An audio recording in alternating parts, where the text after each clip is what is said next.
उनके जीत से ज़्यादा हमारे हार की चर्चा है कि हम हारे हैं तो किसी को डाइजेस्ट नहीं हो रहा है कि कैसे नहीं हुआ, एक भी सीट कैसे नहीं आया। सबसे बड़ी कमजोरी थी हमारी कि हम लोग ग्राउंड में हमारी जो संगठन थी वो उतना स्ट्रांग नहीं था। जो हम लोगों ने महसूस किया उस चीज़ को, जो हम लोग बात करके आए थे कि हम उस बच्चों को लेके आएंगे जो कि राजनीति में जिसके पास कोई संसाधन हो, कोई दिक्कत नहीं है, संसाधन जन स्वराज देगी।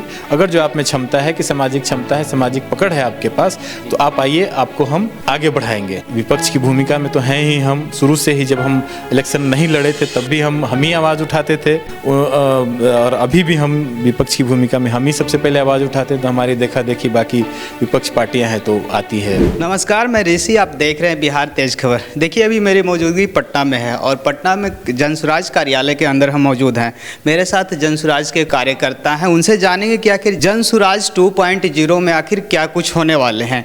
आगामी जो बिहार में पंचायती इलेक्शन है, पंचायती चुनाव है, उसमें जन स्वराज की कितनी भागीदारी होने वाली है या प्रशांत किशोर आगे क्या कुछ करने वाले हैं, तो तमाम मुद्दों को लेकर हम बातचीत करेंगे। सर, आपका शुभ नाम? मेरा नाम कमांडो राकेश रंजन है। सर, शुरू से ही इस प्रशांत जी के साथ 2022 से पहले से हम लोग जुड़े हुए इसमें मुहिम में। जी, 2022 से जुड़े हुए हैं जी। सर, हम जानना चाहेंगे, चुनाव के बाद काफ़ी चीज़ें जन स्वराज में बदली है, कमेटी को भी निरस्त किया गया, नए तरीके से काम किए जा रहे हैं, तो क्या लगता है सर कि जन स्वराज किस तरीके से अब काम करने वाली है बिहार में? देखिए, हम लोगों ने जो देखा कि किस वजह से हम सत्ता में नहीं आ पाए या हमें वोट नहीं मिल पाया जो मिलना चाहिए था, या जो मुद्दे लेकर के हम आए, मुद्दा सही था, लोग भी जुड़े, सब कोई हमारे साथ भी चला, लेकिन बहुत सारी ऐसी इसमें घटनाएं हुई जिसकी वजह से ये पलटा गया। सबसे बड़ी कमजोरी थी हमारी कि हम लोग ग्राउंड में हमारी जो संगठन थी वो उतना स्ट्रांग नहीं था। जो हम लोगों ने महसूस किया उस चीज़ को, अब हमारा वही सबसे पहला काम वही है कि हम सबसे पहले अपने कार्यकर्ताओं को मजबूत करें, उनके हाथ को मजबूत करें, संगठन को मजबूत करें, ताकि हम ग्राउंड लेवल से जो बूथ लेवल है, बूथ लेवल से लेकर के पंचायत, ब्लॉक, जिला पूरा स्ट्रांग करके फिर हम उस लेवल से खड़ा हों जैसे कि बाकी बड़ी पार्टियों ने किया था। तो हम उसी लेवल पे काम कर रहे हैं। उसी आधार पे प्रशांत जी भी अपना शुरू कर रहे हैं कि अभी हम बिहार में जितने भी 534 ब्लॉक है, हर ब्लॉक में एक दिन हम रुकेंगे, वहाँ पे समीक्षा करेंगे, लोगों को जोड़ेंगे और अपना जो विज़न लेके चल रहे हैं कैसे उसका विस्तार करेंगे, वो हम काम करेंगे उस चीज़ को। तो ये एक जो आप 02 की बात कर रहे हैं, वो हम सबसे बड़ा यही काम हमारा होने जा रहा है जो प्रशांत जी स्टार्ट करने जा रहे हैं। वो पदयात्रा नहीं, जो पैदल चलते थे वो हमारा भी नहीं होगा, वो करेंगे तो हम नहीं पूरा कर पाएंगे। 5 साल में भी हमारा नहीं होने वाला है, क्योंकि अभी हमने 18-19 जिला ही किया था लगभग नॉर्थ बिहार में, अभी पूरा साउथ बिहार और ईस्ट बचा हुआ था। तो हमने अभी थोड़ा सा अपना उसमें चेंज किया है प्रशांत जी ने। अभी वो उनका कहना है कि ब्लॉक लेवल से पंचायत लेवल और जितने भी उनको लेकर के हम लोग यहाँ आएंगे और वहाँ पे हम एक सभा करेंगे, रात गुजारेंगे वहाँ पे, और उसके बाद फिर आगे का हम वहाँ जो भी मुद्दा है, उस स्थानीय मुद्दा हो, स्थानीय राजनीति हो, जो भी है, यूथ को हमको जोड़ करके आगे बढ़ाना है और यूथ के ऊपर फोकस ज़्यादा करना है इस बार। और नए लोगों को, कार्यकर्ताओं को जो समय दिया है, 3 साल से हम लोग के साथ जुड़े हुए हैं, उनको हम लोग विशेषकर साथ में लेकर के चलने की कोशिश कर रहे हैं। हुआ दिक्कत क्या है कि इलेक्शन के टाइम पे बहुत सारे लोग जो अपना स्वार्थ लेके आए थे, किसी भी तरह से टिकट ले लिया उन्होंने, छल बल कल अपना दिखा के जो भी है, कहीं से भी टिकट ले लिया। बहुत सारे उसमें मुद्दे हैं, प्रशांत जी को ही इसमें नहीं कह सकते हैं कि उन्होंने ही दिया है। बहुत सारे लोग थे, उन्होंने किसी तरह से टिकट लिया, इलेक्शन ख़त्म हुआ, अब फिर वो दिख नहीं रहे हैं। मतलब कि कहीं ना कहीं थोड़ी सी चूक हुई है, हम लोगों में चूक हुई है, हम लोग के उनको समझने में, उनको परखने में हम लोगों को चूक हुई थी, जो कि हम ये नहीं परख पाए कि हमारे कार्यकर्ता में से किनको हम टिकट दें पूर्ण रूप से। जो हम लोग बात करके आए थे कि हम उस बच्चों को लेके आएंगे जो कि राजनीति में जिसके पास कोई संसाधन हो, कोई दिक्कत नहीं है, संसाधन जन स्वराज देगी। अगर जो आप में क्षमता है कि सामाजिक क्षमता है, सामाजिक पकड़ है आपके पास, तो आप आइए, आपको हम आगे बढ़ाएंगे, मौका देंगे। और वही विज़न लेकर के अभी हम लोग स्टार्ट किए हैं।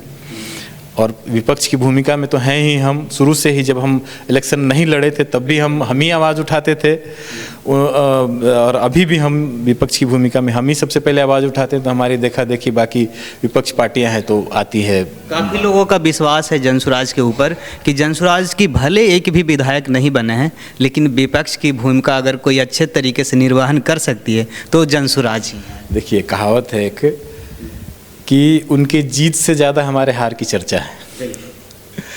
ठीक है ना, कि हम हारे हैं तो किसी को डाइजेस्ट नहीं हो रहा है कि कैसे नहीं हुआ, एक भी सीट कैसे नहीं आया।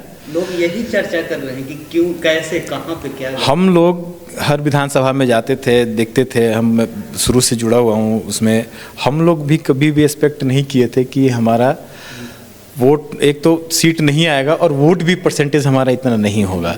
तो ये तो साफ दिखता है कि जिस पार्टी का इतना चर्चा हो, इतना सदस्य हो, जो हम 1 करोड़ सदस्य के मतलब बना करके हमने पार्टी बनाया। सभाएं में काफ़ी भीड़ दिखती थी, और सभाएं में भीड़ दिखना, लोगों में चर्चा जनसुराज का, मतलब कि यूथ मतलब कि एकदम से डेवोट था। आज अगर जो हम पेरेंट्स बीजेपी में है, जेडीयू में है, आरजेडी में है, तो उनका लड़का जनसुराज में है, बोला कि हम तो जनसुराज में हैं भाई, ये होता था। और सब बच्चे मिले थे। हाँ, नहीं, हम लोग तो जाते ही थे ना, हम लोग जाते थे ग्राउंड में, तो भैया हम तो साथ में हैं। बोला था अच्छा आपके भाई आप तो और जुड़े होंगे पार्टी से।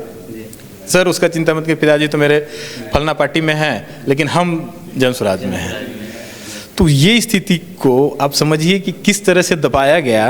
अब चाहे वो हम किसी पे आरोप नहीं लगा रहे कि वो ईवीएम का इशू है या 10,000 वाला है या दीदी लोगों का है, जीविका दीदी लोगों का है, सब कुछ सबको पता है।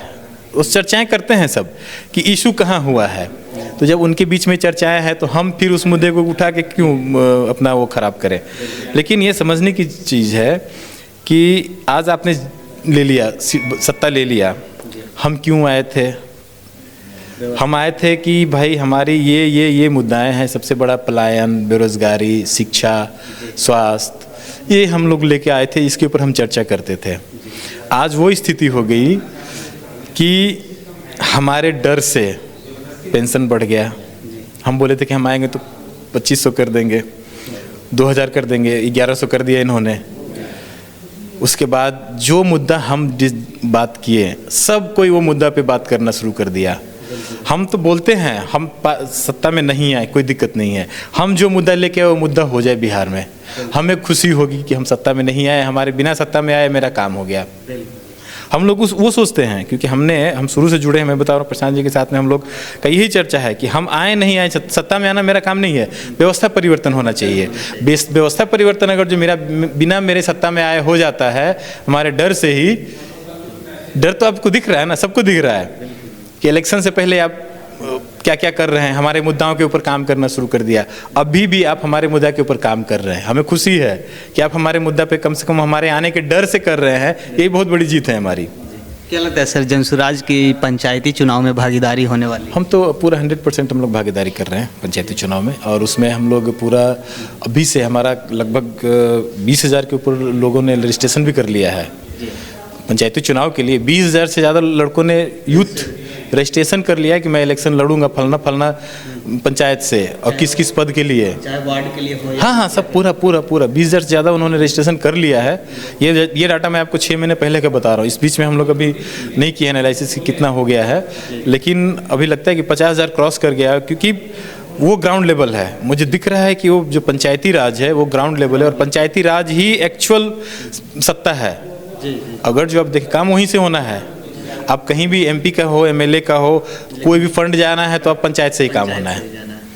तो एक्चुअल सत्ता वही है, और पंचायती राज आना चाहिए, तभी आप व्यवस्था परिवर्तन कर सकते हैं। अभी सर हम लास्ट में जाना चाहेंगे, अभी यहाँ पे क्या चल रहा है जनसुराज ऑफिस के अंदर, क्या चर्चाएं चल रही है, किस चीज़ पे चर्चाएं? अभी हम लोग बस संगठन के ऊपर काम कर रहे हैं। कल भी हमारा महानगर का संगठन बनना है, और जो समय मिले तो आप आइएगा, देखिएगा। वहाँ पे हम लोग पूरा वार्ड से लेकर के अध्यक्ष तक का हम लोग चयन करेंगे। फिर ग्रामीण का हमने 3 जिला बनाया है पटना को। एक ग्रामीण जिला बना दिया है वेस्ट में, ये महानगर हो गया, इसको हम लोग ने पटना महानगर बना दिया। और बाढ़ और उधर जो इतने विधानसभा है उसको हमने बना दिया है पटना जिला। तो अभी हम लोग टोटल संगठन के ऊपर फोकस किए हुए हैं। संगठन को मजबूत कर लेते हैं, संगठन को पावर दे दिया जाए कि अब अपने संगठन को अपने एरिया में आप जनसुराज के लिए काम कराओ।